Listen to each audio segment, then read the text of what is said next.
नमस्कार दोस्तों, स्वागत है आप सबका निफ्टी और बैंक निफ्टी के एक नई एनालिसिस में। तो आज हम साथ ही साथ एक निफ्टी बैंक निफ्टी के साथ में एक ऐसे सेक्टर की बात बात करेंगे जिसमें बहुत अच्छी अपॉर्चुनिटी बन रही है और उसके स्टॉक्स के बारे में भी बात करेंगे जिनमें बहुत अच्छी बाइंग की अपॉर्चुनिटी इस वक्त बन रही है। और मुझे लगता है वो सेक्टर आने वाले 6 महीने या 1 साल के अंदर बहुत ही अच्छा परफॉर्मेंस कर सकते हैं। मेरी एक्सपेक्टेशन ये है कि हो सकता है वो सेक्टर के जितने भी स्टॉक हैं जो हम एनालाइज करेंगे आने वाले 1 साल या 1.5 साल के अंदर वो डबल से ट्रिपल हो सकते हैं। मेरा ये एक्सपेक्टेशन है। लेकिन उस पे देखेंगे चार्ट के अकॉर्डिंग कौन कौन से स्टॉक हैं जिस पे वो अच्छी बाइंग दे रहे हैं। सबसे पहले चलते हैं हम निफ्टी की तरफ। तो निफ्टी में अगर हम बात करें तो जैसे हमने कल बात की थी कि अगर गैप अप खुल जाता है निफ्टी उसके बाद वो नीचे आएगा सपोर्ट लेने के लिए। तो आज वही बात हुई है कि कल की क्लोजिंग इस वाली जगह में निफ्टी में हुई थी। तो आज निफ्टी ने काफी अच्छा गैप अप तो ओपन हुआ जो था 25,200 के आसपास। 25,200 पे गैप अप ओपन होने के बाद इसी के आसपास ही जैसे हमने कल लेवल एक बताया था 25,170 का 75 का ये वाला लेवल था। तो बिल्कुल एग्जैक्ट वहीं से आज मार्केट ओपन होने के बाद एकदम से नीचे सपोर्ट लेने आया है। तो नीचे का जो सपोर्ट एरिया हमने कल बताया था 25,050 के आसपास सपोर्ट लेगा। तो वहीं पे मार्केट ने आज इसी वाले जोन पे 25,040 के आसपास का ही सपोर्ट जोन बनाया है।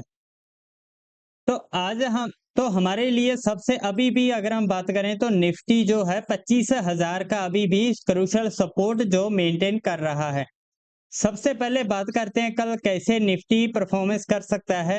तो उससे भी पहले हम देखते हैं कि क्या कल के लिए कौन से सपोर्ट और रेजिस्टेंस है।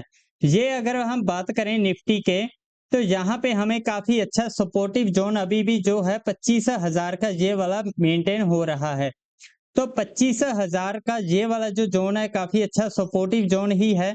अगर और रेजिस्टेंस हमें इस वक्त देखने को मिल रहा है 25,120 का और 25,200 का, ये हमें अभी भी रेजिस्टेंस मेंटेन हो रहे हैं। तो अगर मान लो कल मार्केट इसी वाले जोन में ही ओपन हो जाता है, यहीं साइडवेज ओपन हो जाता है, तो हमारे लिए जो रेजिस्टेंस लेवल है वो है 25,150 और उसके बाद 25,200। मेजर जो रेजिस्टेंस है हमारे पास 25,200 का ही है। तो जैसे हमने कल भी बात की थी कि मार्केट जो है वो 25,000 और 25,200 के बीच में ही ट्रेड करता हुआ हमें देखने को मिल सकता है। तो आज एग्जैक्टली वही होता हुआ हमें देखने को मिला कि 25,200 से हमें रिजेक्शन मिला उसी वाले जोन से। रिजेक्शन मिलने के बाद उसके बाद नीचे आया 25,000 के आसपास जो 25,040 का सपोर्ट लेके उसी जोन में ही क्लोजिंग होती हुई हमें देखने को मिली है। तो अप्रोक्सीमेटली अगर हम बात करें कल अगर मान लो यहीं साइडवेज ही ओपन होता है इसी वाले जोन में ओपनिंग होती है जहां आज क्लोजिंग हुई है। तो उसके बाद अगर अप साइड जाता है तो हमें यहाँ पे फिर से एक रेजिस्टेंस ही देखने को मिल सकता है। अगर नीचे जाएगा तो हमें 25,000 का एक एज ए सपोर्ट जोन जो देखने को मिल रहा है वो काफी अच्छा अभी भी मेंटेन हो रहा है। ओवरऑल अभी भी मार्केट थोड़ा पॉजिटिव ही है और स्ट्रेंथ में ही है। मार्केट कब वीक होगा? मार्केट वीक होगा तब जब मार्केट इस वाले जोन को जो है 24,800 ये वाला जो जोन अगर ब्रेक हो गया 24,800 के जब तक हम ऊपर हैं तब तक हम स्ट्रेंथ में रहेंगे। तो तब तक हम पॉजिटिव ही ज्यादा रहेंगे।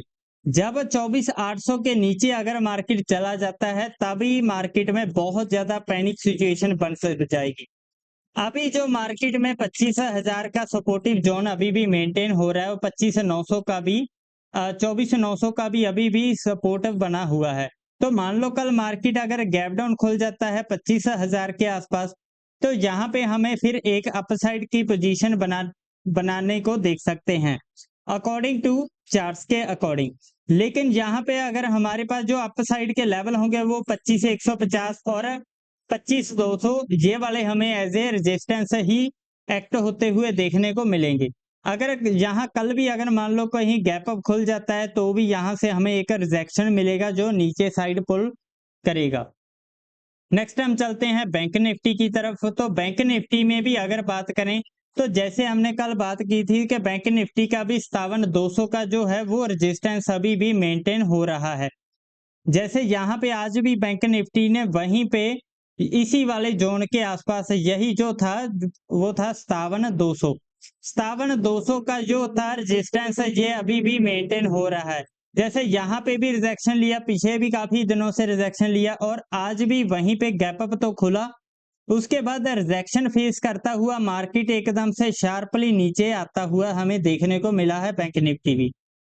तो यहाँ पे बैंक निफ्टी में अगर हम बात करें जो है 57,000 का, ये भी अभी हमें रेजिस्टेंस ही देखने को मिलेगा और 57,200 का ये वाला हमें काफी ज्यादा क्रूशल रेजिस्टेंस अभी भी मेंटेन होता हुआ देखने को मिल रहा है।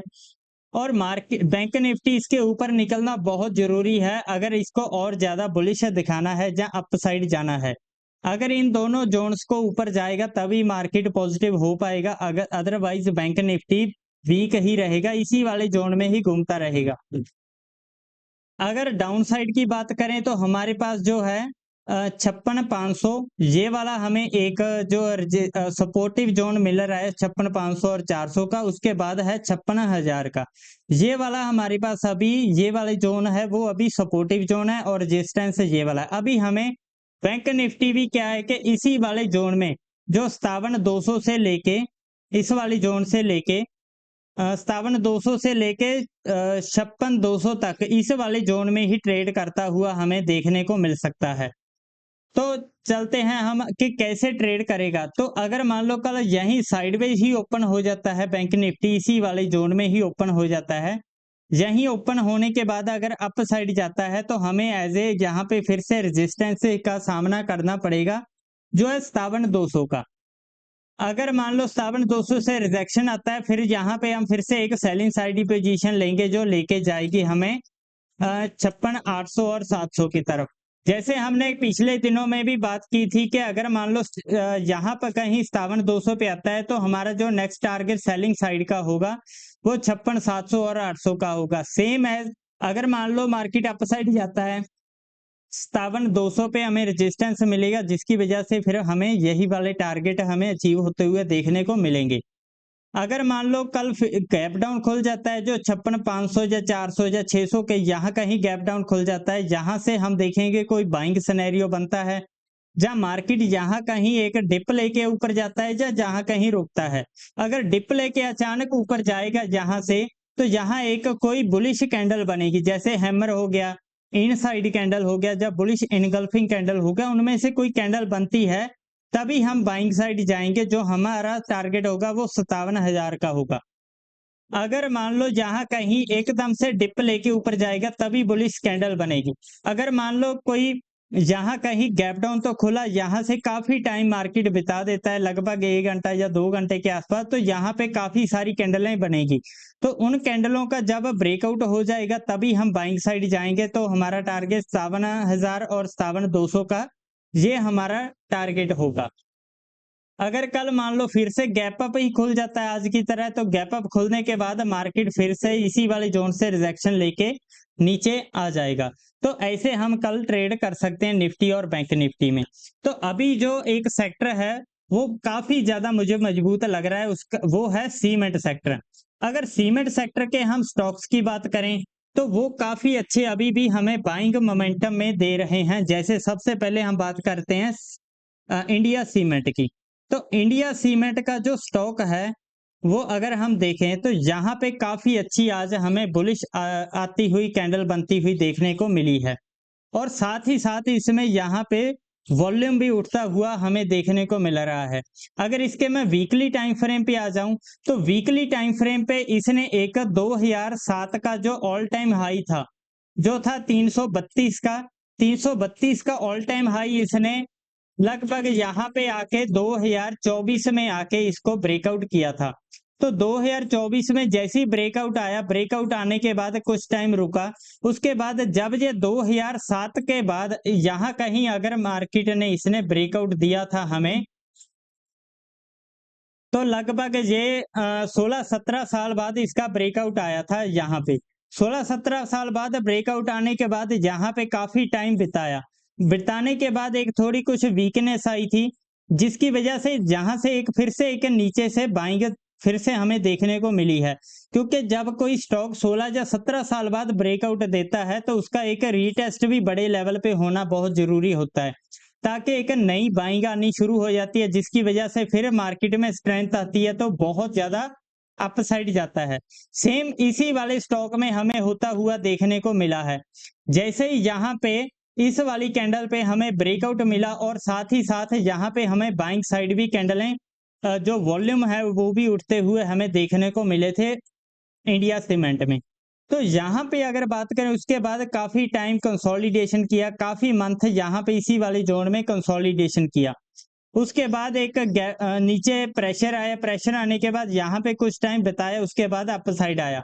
अगर यहाँ पे इसके मैं डेली टाइम फ्रेम पे आ जाऊं तो डेली टाइम फ्रेम पे बात करें तो यहाँ पे जब जब इसने नीचे से डिप लिया था, क्योंकि जब इस स्टॉक ने यहाँ से पॉजिटिव हुआ था ब्रेकआउट देने के लिए, तो यहाँ पे काफी बड़े हमें वॉल्यूम भी देखने को मिले थे। मतलब इन वॉल्यूम का मतलब होता है कि कोई बहुत बड़ा फंड है जो इस स्टॉक को और ज्यादा बाइंग कर रहा है।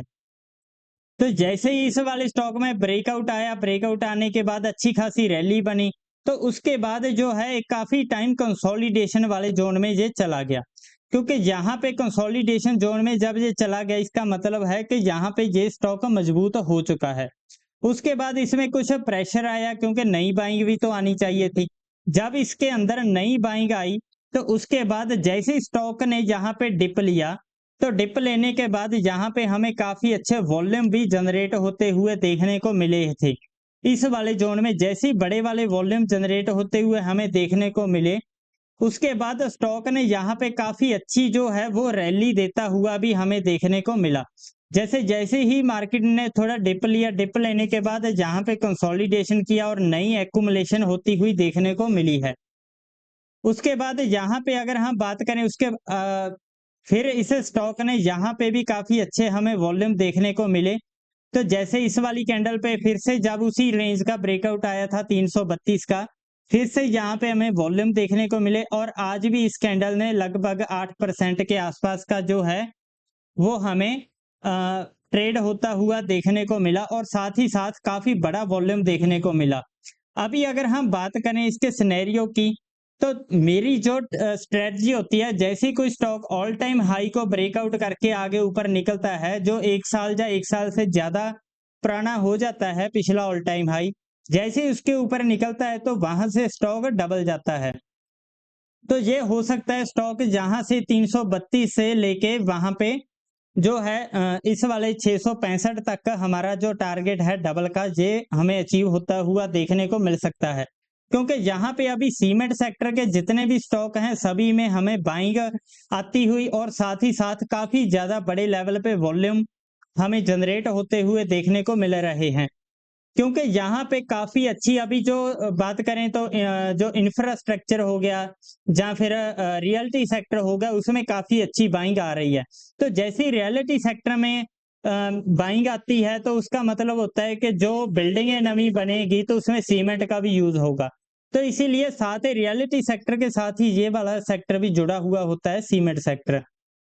तो सीमेंट सेक्टर में काफी अच्छी बाइंग हमें देखने को मिल रही है। और साथ ही साथ दूसरा जो स्टॉक है वो है हमारे पास डालमिया भारत। ये भी एक सीमेंट सेक्टर की ही कंपनी है।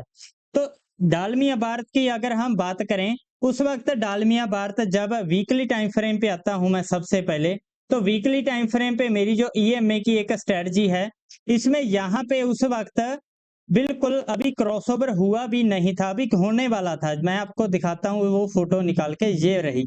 तो यहाँ पे इस वाली जगह पे सीमेंट डालमिया भारत ने क्रॉसओवर होने वाला था तीनों मूविंग एवरेज का। उसके बाद डालमिया भारत मैंने इस वाली रेंज में बाय भी किया था और अपडेट भी किया था। तो वहां से जो बाइंग बनी थी जो था 2145 के आसपास और 2100 के आसपास का था। तो वहां पे अभी अगर हम बात करें तो डालमिया भारत अभी काफी अच्छा हमें यहाँ पे अप साइड जाता हुआ देखने को मिल रहा है। अगर इसके मैं डेली चार्ट, ये तो था वीकली टाइम फ्रेम, अगर मैं डेली चार्ट पे आ जाऊं तो डालमिया भारत अभी काफी अच्छा यहाँ पे हमें अप हायर हाई पैटर्न बनाता हुआ हमें देखने को मिल रहा है। जैसे ही यहाँ पे काफ़ी ज़्यादा कंसोलिडेशन ज़ोन था, इस कंसोलिडेशन का ब्रेकआउट आया, उसके बाद रीटेस्ट करके फिर ये हायर हाई पैटर्न बनाता हुआ हमें देखने को मिल रहा है। इसकी एक सबसे अच्छी ख़ासियत बात ये, अगर मैं वीकली टाइम फ्रेम पे दिखाऊँ, तो वीकली टाइम फ्रेम पे इसने जो पिछला ऑल टाइम हाई था, जो यहाँ पे बनाया था, वो था सितंबर 2021 में। तो अभी तक डालमिया भारत ने पिछला ऑल टाइम हाई इसने अभी तक ब्रेक नहीं किया। तो जैसे इस वाले जोन का ब्रेकआउट करेगा, जो है 2548 का जोन, अगर इसके ऊपर निकलेगा तो मेरा टारगेट 2548 का डबल हो जाएगा, जो 2600 के आसपास बन जाता है। तो मेरी जो मैंने इस यहाँ पे कुछ क्वांटिटी बाई की है, उसके बाद कंप्लीट क्वांटिटी मैं यहाँ कहीं बाई करूंगा जब इस वाले जोन से ब्रेकआउट देके चलना शुरू हो जाएगा। तो उसके बाद एक तो ये स्टॉक हो गया, साथ ही साथ एक और स्टॉक है, वो है रैमको सीमेंट। तो रैमको सीमेंट में भी काफ़ी अच्छा हमें बाइंग देखने को मिल रही है। तो रैमको सीमेंट का पिछले कुछ 1-2 वीक पहले ही उसने ऑल टाइम हाई का ब्रेकआउट दे दिया था। जैसे ये वाला जो ज़ोन था, या ये भी इसका 2021 में ऑल टाइम हाई बनाया था। उसके बाद रैमको सीमेंट काफ़ी नीचे आया, फिर हायर हाई पैटर्न बनाता हुआ ऊपर च गया।